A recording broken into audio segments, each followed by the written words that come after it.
Hello everyone. After completing four parts of our chapter, The Rise of Nationalism in Europe, in this lecture, beta, we will discuss two things. One is how nations were portrayed as female figures, and the second one, how did nationalist aspirations further change into imperialist aims. ठीक है ना। हम जो दो बातें कर रहे हैं, पहली बात है वो किसके बारे में है कि राष्ट्र जो है उनको नारी भेष में प्रस्तुत कैसे किया गया, और जो दूसरा हम करेंगे पार्ट 6 या last part of the chapter, तो उसमें हमें देखेंगे कैसे आपकी राष्ट्रवादी भावना जो है वो बदल जाती है साम्राज्यवादी उद्देश्यों के अंदर। It is easy to represent a ruler through a portrait और ए स्टैचू, कि कोई भी शासक है या कोई भी राजा महाराजा कह लीजिए बेटा, आप उसकी चित्र या मूर्ति के रूप में उसे अभिव्यक्त करना आसान है कि हमें कहा जाए उसकी मूर्ति बनाइए या पोर्ट्रेट या चित्र बनाइए, ठीक है। परंतु जो आप एब्स्ट्रैक्ट आइडियाज़, उन आइडियाज़ को अगर मूर्ति का रूप देना हो तो मुश्किल हो जाता है। अमूर्त विचार, ठीक है ना। फॉर एग्जाम्पल हम कहें लिबर्टी है, जस्टिस या रिपब्लिक बेटा, या ग्रीड, ठीक है ना, यू कैन से फ्रीडम। तो इनको अगर ये कहा जाए कि इनको मूर्त रूप दीजिए तो it is difficult to portray to represent, है ना। उनको दर्शाना या प्रस्तुत करना हमारे लिए मुश्किल है, मूर्ति का रूप देना। परंतु बेटा in the beginning of chapter I have told you about the statue of liberty. हमने बात की थी स्वतंत्रता की प्रतिमा की, तो देखो हमने वहाँ लिबर्टी को फीमेल फिगर के रूप में रिप्रेजेंट किया था। सो बेटा हमने क्या किया, वहाँ personified liberty as a female figure, नारी भेष के रूप में उसको हमने चित्रित किया। तो ऐसे ही बेटा 18th 19th सेंचुरी में जो आर्टिस्ट हैं उन्होंने भी ये काम शुरू किया, और उन्होंने ऐसे ही राष्ट्र नेशंस जो है उनका पर्सनिफिकेशन, ठीक है ना, पर्सनिफाई करना शुरू कर दिया राष्ट्रों को, मतलब उनका मानवीकरण करना शुरू किया, मानव का रूप देना देश को। जैसे हम देते हैं इंडिया को, बोलते हैं भारत माता, फीमेल एलेगरी के रूप में, है ना। एलेगरी का मतलब बेटा रूपक होता है कि आप उन एब्स्ट्रैक्ट आइडियाज़ को कोई भी रूप दे देते हो, ठीक है ना। तो आपके वो कुछ भी हो सकते हैं, आपका लालच है, ईर्ष्या है, या स्वतंत्रता है बेटा, या मुक्ति, जो भी है उन आइडियाज़ को आप एक्सप्रेस करते हो थ्रू ए पर्सन और ए थिंग, व्यक्ति के माध्यम से या किसी चीज़ के जरिए, ठीक है ना। तो इसके लिए हम क्या करते हैं, उस एलेग्रिकल स्टोरी के जो दो मीनिंग होते हैं कि one literal and one in symbolic, कि शाब्दिक अर्थ भी हो सकता है या प्रतीक के रूप में ले लेते हैं, मतलब हम सिम्बल्स के रूप में उसको प्रेजेंट करते हैं। For example broken chain signifies being freed and sword readiness to fight ना। तो सिंबल यहाँ पर है वो आपका जो दिखाया जा रहा है वो आपका क्या, ब्रोकन चेन, और किस चीज़ को प्रेजेंट कर रहा है, लिबर्टी को, स्वतंत्रता को ना, मुक्ति को दिखा रहा है। तो ऐसे ही राष्ट्र भी उस वक्त रिप्रेजेंट किए जाने लगे थे। आर्टिस्ट ने ये काम शुरू किया। Nations were then portrayed as female figures and the female form that was chosen to personify the nation did not stand for any particular woman in real life, मतलब सच में ऐसी कोई महिला नहीं होती थी, ठीक है ना। यहाँ पर तो क्या हमने मान लिया है उसको पर्सनिफिकेशन करने के लिए, रियल में ऐसा नहीं होता। Rather it sought to give the abstract idea of the nation a concrete form. हम यहाँ क्या कर रहे हैं कि राष्ट्र के अमूर्त विचार को ठोस रूप प्रदान करने का प्रयास कर रहे हैं।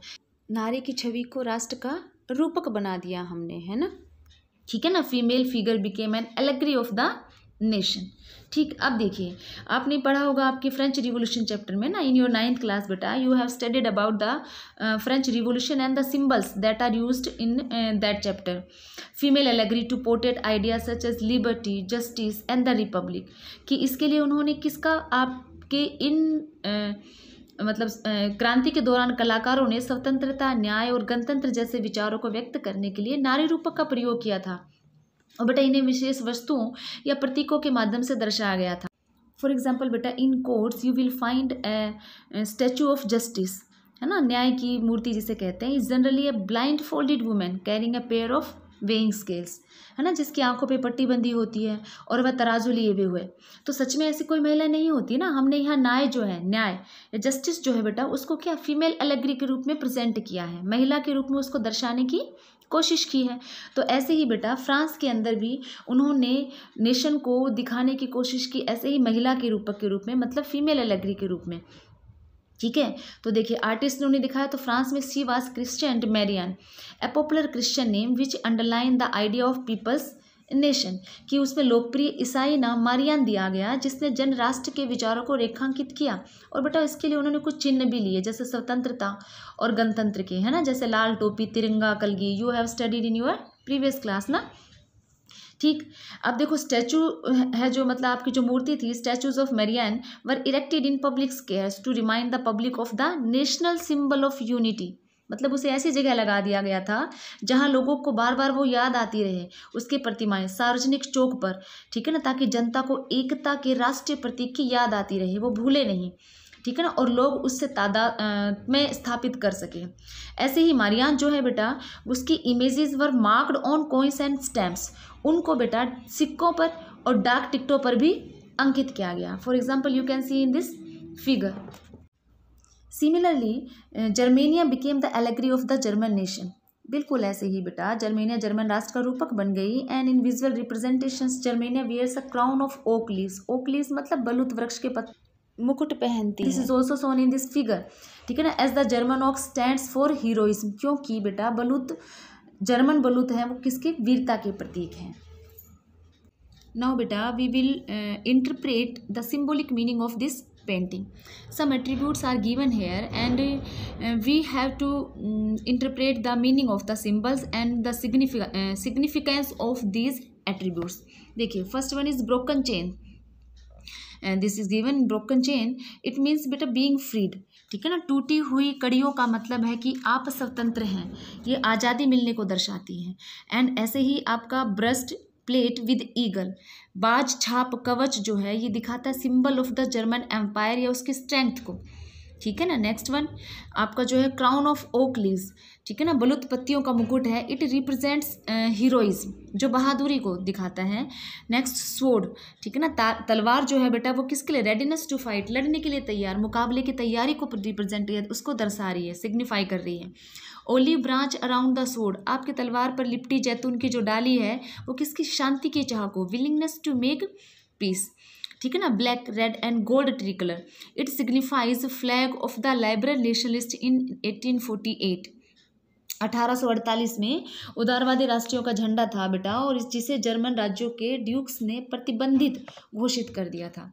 नेक्स्ट देखिए rays of the rising sun, उगते सूर्य की किरणें, it signifies beginning of a new era, एक नए युग का सूत्रपात करती हैं। तो हमने इसके अंदर यही देखा कि तस्वीर के प्रतीकात्मक अर्थ जो हैं उनकी व्याख्या क्या है, ठीक है ना, कौन सी चीज़ है उसका क्या महत्व है, किस जो एक गुण है वो गुण किस महत्व को बता रहा है। Okay clear. Here is the last part of our chapter, nationalism and imperialism, राष्ट्रवाद और साम्राज्यवाद, ठीक है ना। इन दिस पार्ट बेटा वी विल डिस्कस कि how nationalism you can say nationalist feelings and nationalist emotions sentiments did become a narrow creed with limited ends, कि कैसे आपके राष्ट्रवादी जो विचार थे वो सीमित लक्ष्यों वाले संकीर्ण सिद्धांत बन गए, ठीक है ना, कैसे वो कन्वर्ट होते हैं। और आपके nationalism we have discussed a lot in our previous chapter and in this chapter also बेटा। एंड इम्पीरियलिज्म, साम्राज्यवाद की जब हम बात करें तो साम्राज्यवाद या इम्पीरियलिज्म क्या है, तो बेटा एक ऐसी पॉलिसी जिसमें हम अपनी सीमाओं का विस्तार करते हैं ताकत के द्वारा भी, ठीक है ना, या कोई और तरीका, मतलब a policy of extending a country power and influence through colonisation, उपनिवेश के माध्यम से, ठीक है ना, या फिर ये कह सकते हो आपकी यूज़ द मिलिट्री फोर्स और other means. For example England से कंट्रोल ओवर इंडिया है ना, भारत के ऊपर जो नियंत्रण था, या इंडिया जो है वो कॉलोनी थी किसके, ब्रिटिशर्स की, तो ये क्या हो गया, इम्पीरियलिज्म हो गया, साम्राज्यवाद, ठीक है ना, कोलोनाइजेशन हम जिसे कह रहे हैं।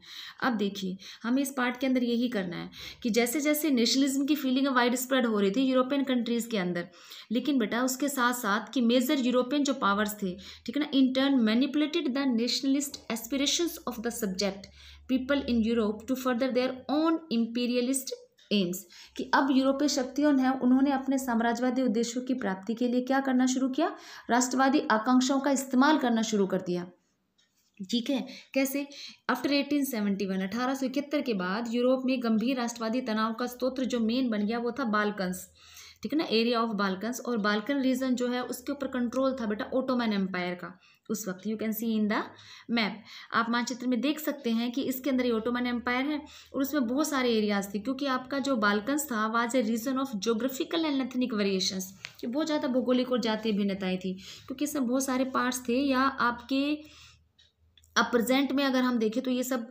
कंट्रीज़ हैं वो इसके अंदर इंक्लूड थे, ठीक है ना, जैसे आपका Romania, Bulgaria, Albania, Greece, Macedonia, Croatia, Bosnia Herzegovina, Slovenia, Serbia, ठीक है ना, मोंटेग्रो, ठीक है ना। और इनके जो भी इनहेबिटेंट्स मतलब इनके जो निवासी थे were broadly known as the Slavs, उन्हें स्लाव कहा जाता था, इस क्षेत्र के निवासियों को, ठीक है ना। और बाल्कन क्षेत्र का एक हिस्सा बड़ा हिस्सा मैंने आपको बताया वो किसके, ओटोमन साम्राज्य के नियंत्रण में था। तो बेटा इस क्षेत्र में रोमानी राष्ट्रवाद के विचारों के फैलने और ओटोमन साम्राज्य के विघटन से स्थिति काफी विस्फोटक हो गई थी। रोमानी मतलब रोमांटिसिज्म की हमने जो बात की थी ना, तो आइडिया ऑफ रोमांटिसिज्म है वो वाइड स्प्रेड हो रहे हैं, फैल रहे हैं। नेशनलिज्म की फीलिंग भी आ रही है लोगों के अंदर, ठीक है ना, इस एरियाज में। तो दोनों ही काम हुए, ठीक है ना। और इसके साथ साथ ओटोमन एम्पायर से आपने पढ़ा था कि कैसे आपका ग्रीस भी अलग हो जाता है। तो disintegration of the Ottoman empire, विघटन का मतलब टुकड़े होना। तो ओटोमन एम्पायर के डिसइंटीग्रेशन के बाद में एक नेशनलिज्म की सेंटिमेंट्स लोगों के अंदर आ रही हैं, उसके साथ रोमांटिसिज्म भी आ रहा है। तो इससे बेटा यहाँ स्थिति जो है वो और भी विस्फोटक बन जाती है, ठीक।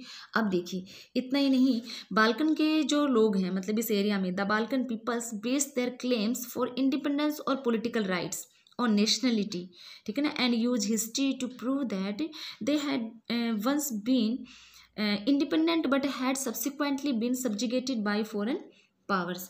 कि यहाँ के जो निवासी हैं उन निवासियों ने अपने राजनीतिक अधिकारों या आज़ादी के अपने दावों को राष्ट्रीयता का आधार दिया और उन्होंने इतिहास का इस्तेमाल यह साबित करने के लिए किया कि वो कभी स्वतंत्र थे।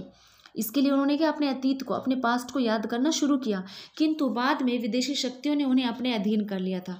फॉर एग्जाम्पल कि जब हम ब्रिटिशर्स के अंडर थे, ठीक है ना, इंग्लैंड का हम पर कंट्रोल था, तो हम ये याद करें कि एक समय था हम भी इंडिपेंडेंट थे, ठीक है ना, हम स्वतंत्र थे और हमारा अतीत जो है बहुत ही ग्लोरीफाई था। ग्लोरीफाई पास्ट को हम प्रेजेंट में लर्न मतलब हम मेमोराइज करें, उसे याद करें और फिर उसको याद करके हम आज़ाद होने के लिए रोमांटिक्स आइडियाज़ है, रोमांटिसिज्म है, उसको फॉलो करें।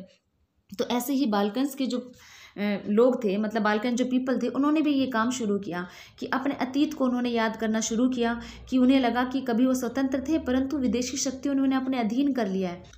तो बेटा जो रेबेलियस नेशनलिस्ट थे बाल्कन में, उन्होंने सोचना शुरू किया, ठीक है ना, of their struggles as attempts to win back their long lost independence. कि विद्रोही राष्ट्रीय समूह थे, उन्होंने अपने संघर्षों को लंबे समय से खोई आज़ादी को वापस लाने के प्रयास में देखना शुरू कर दिया, ठीक है। अब देखिए आगे चलते हैं।